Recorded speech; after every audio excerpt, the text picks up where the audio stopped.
Brasinda. Chi Damala.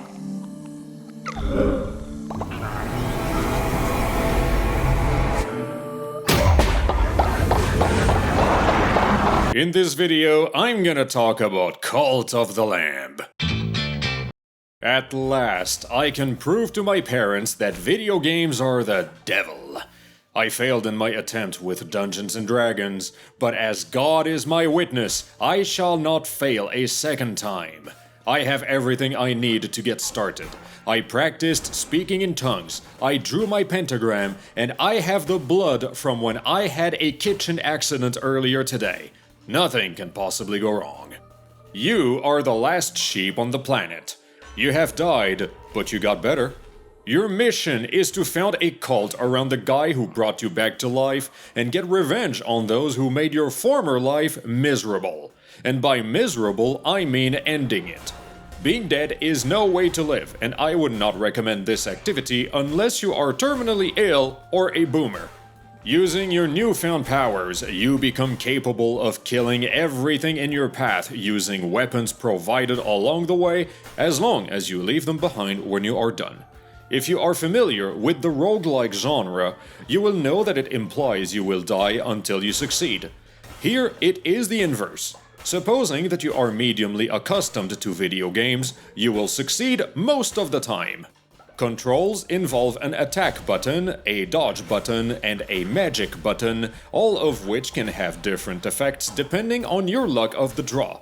Each combat session assigns a random weapon and a spell to you, so it is not like you are at liberty to find your favorite and stick with it until the end of the game. Your calling is to be versatile and to play the hand that you have been dealt to the best of your ability. It means, naturally, that your run may be more or less difficult by virtue of giving you a loadout that you are not used to, or one that you have concluded feels clunkier than you would like. Fortunately, you may have the opportunity to switch to something else along the way, and if all else fails, the penalty for dying is a slice off the top and a more skeptical cult following. Speaking of the cult following, you do not have competent acolytes so much as you have babies that will starve if you do not pay attention to them often enough. The initial setup of your cult boils down to making food, changing diapers, and telling them that they are special. Picking up your momentum will keep them busy for longer periods, but unless you have planned out your community to the standards of the Epcot Center, you will come back from your combat runs to a filthy and half-destroyed community populated by zealots who have no clue where you have been, but who do have a clue about the state of their stomach. Your rhythm will thus consist of making sure that your encampment is in absolute top condition before you venture out for a run once more, and hope to be quick enough to complete it before things get too out of control back home. Things never truly reach apocalyptic proportions, but they nonetheless give out the impression that you narrowly avoided a societal collapse each and every time. That, or it is just 2022 taking its toll on me. You can enjoy all the beautiful areas of the countryside, such as Beginner's Forest, Mushroom Kingdom, Under the Seaweed, and Arachnophobia. You also get the opportunity to visit a few other minor locales for some shopping and mini-gaming, but really, the most overwhelming part of your life will be spent in your encampment or on excursions and exercises in Massacre. If anything, none of the aspects are truly hardcore or high precision, and it is pretty easy to infer that most of the experience has aimed to be accessible.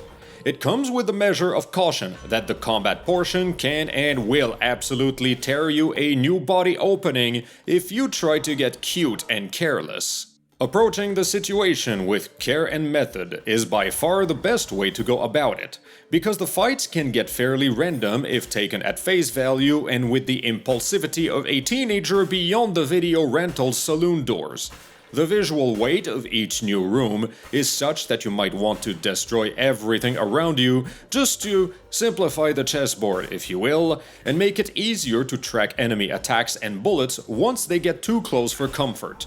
Destroying the scenery is also helpful in obtaining resources for your camp, so you might as well do that anyway. Not everything will go your way every time, but the stakes are always low, and pretty much every setback is recoverable if you put some persistence into it.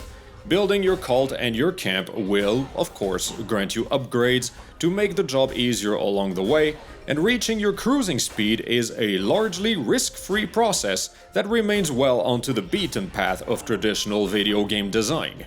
Sure enough, there is nothing new under the sun, but the packaging is neat, and the components fit nicely together. No particular aspect shines prominently above all else, but there are no obvious blemishes either, and the sheer cuteness factor makes for a great way to convince an outsider that video games are not all about bizarre lingo or lightning reflexes. It is a product that lives its own life, entertains down-to-earth ambitions, and openly wears its little quirks with a smile. Nobody can fault it for being itself, and the vast horde of Joe Averages will find in the approachable title a little something that might pique their interest. The only people such a sweet, satanic little lamb can possibly offend is the cohort of crusty old men who cower in decades-old routines falsely proclaimed as traditions.